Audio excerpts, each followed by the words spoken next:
हालो हालो हालो से हालो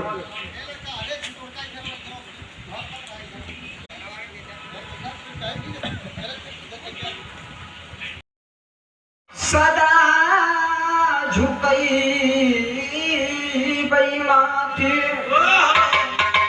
दुखियन ऊपरी दया करी ए हो प्रभु दीनानाथ।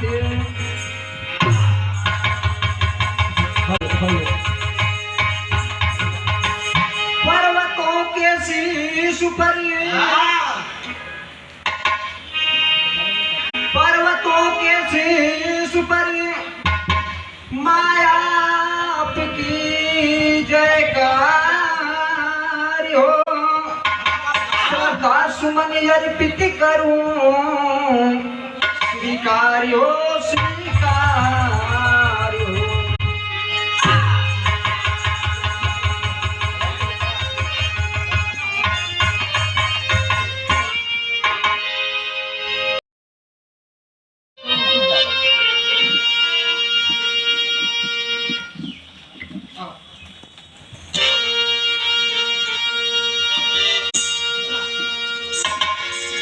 उहे गीत का लाइन बा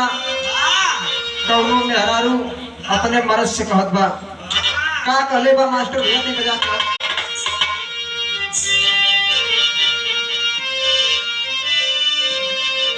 यह कहलस कि अरे गुरही जल बिया बिकाय पिया मेलवा में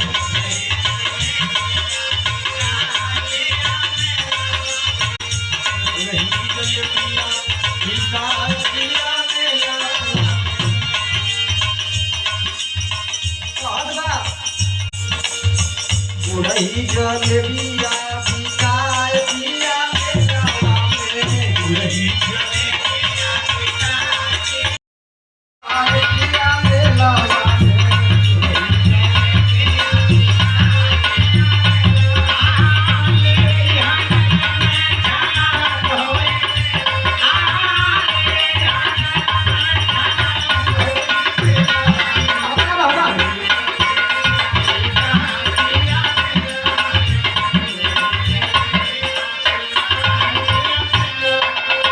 लेकिन हमारे लोकगीत का शीर्षक था भैया भक्त और भगवान का परीक्षा। से क्या बचिया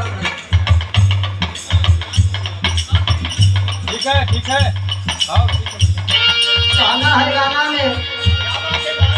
लिहल परीक्षा भगवान सतयुगवा में लिहल परीक्षा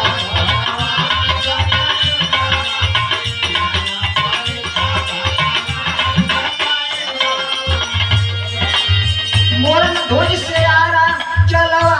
सतयुगवा में मोरन ध्वज से आरा चलवा सतयुगवा में लिहल परीक्षा भगवान सतयुगवा में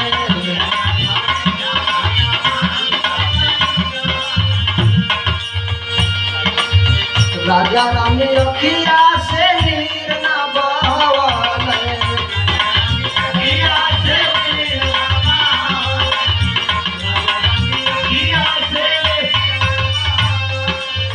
बचवा पे अपने हो यारावा चलवा बचवा पे अपने हो यारावा पुत्र मोह देहल छोड़ा सतयुगवा में पुत्र मोह देहल छोड़ा सतयुगवा में लेहल परीक्षा भगवान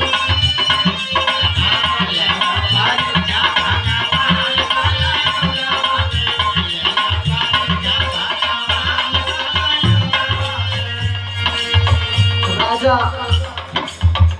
मोरन ध्वज के दरबार में भगवान परीक्षा ले पहुंचल हुआ और पहुंच के बाबूजी साधु के भेष में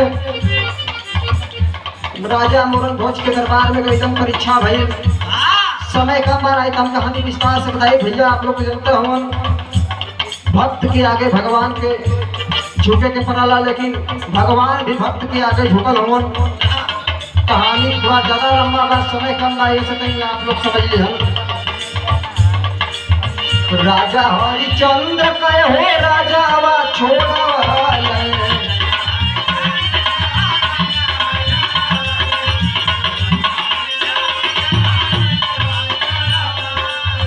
पुत्र और नारी अपने काशी में भी कही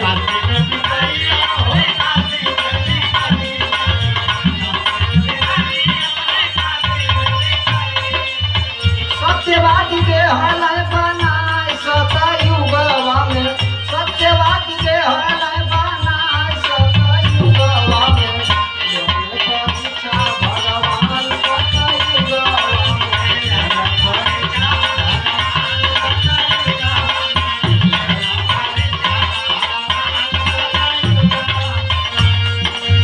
कर्ण जैसा वीरावा से दांत दाना ले हलय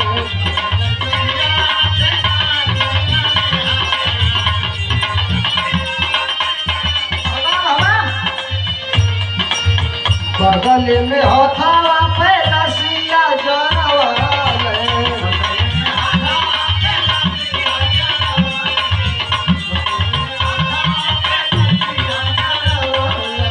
दानवीर दे हलय बनाए द्वापर युगवा में दानवीर दे हलय बनाए द्वापर युगवा में हलय परीक्षा भगवान सतयुगवा में भगवान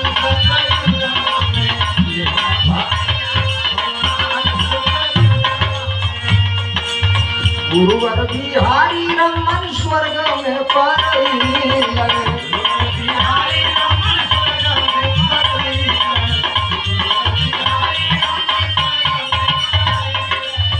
गुरुवर बिहारी रमन स्वर्ग में परई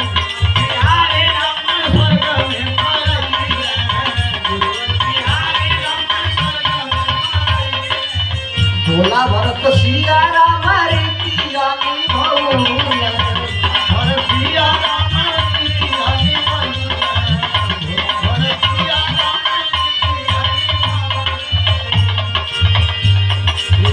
की बड़ी अच्छी गायिका हमारे कवि जी सियाराम कवि जी की तरफ से 51 रुपया का पुरस्कार मिले बहुत बहुत धन्यवाद बा गुरुवर बिहारी रमन स्वर्ग में परई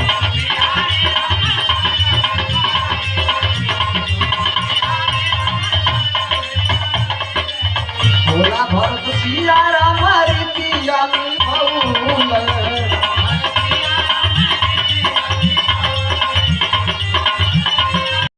सतयुगवा में